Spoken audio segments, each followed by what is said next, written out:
থাম্বনেলটা দেখেই আশা করি বুঝতে পারছেন যে আজকে আমরা যাচ্ছি কোথায়। টিপটিপ করে বৃষ্টি পড়লেও দুই বন্ধু মিলে চলে গেছিলাম একটা গল্পের কভার করতে। সিনেমার গল্পও নয়, বইয়ের গল্পও নয়, এটা হচ্ছে বিরিয়ানির গল্প। আর দোকানটা হয়েছে কোথায়? সুগন্ধায়। আমাদের হুগলি জেলারই সুগন্ধা একটা গ্রাম পঞ্চায়েতের মধ্যে পড়ে। না, ব্যারাকপুর স্টাইল, কলকাতা স্টাইল এইসব নয়। এখানেও রয়েছে আনলিমিটেড বিরিয়ানি। এই দেখুন মেনু কার্ডটা দেওয়া রইল। দাদার ব্যবহার ছিল কিন্তু যথেষ্ট ভদ্র। গতকাল দোকান উদ্বোধন হলেও আজকে পর্যন্ত দোকানে ভিড় ছিল চোখে পড়ার মতো। তো আমরা দুই বন্ধু মিলে একটা চিকেন বিরিয়ানি নিয়ে নিলাম, কিন্তু খাওয়ার জায়গাটা দেখুন।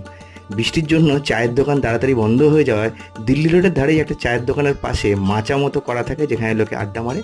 ওখানে বসে আমরা দুজনে মিলে বিরিয়ানিটা শেয়ার করে খেতে শুরু করলাম। আর সত্যি কথা বলতে বিরিয়ানির টেস্ট যথেষ্ট সুন্দর ছিল, খুব হালকা ছিল, স্পাইসি নয়। সবাই খেতে পারে সেরকম বিরিয়ানি। আপনারাও আসুন, দেখুন আমাদের গ্রামাঞ্চলেও কত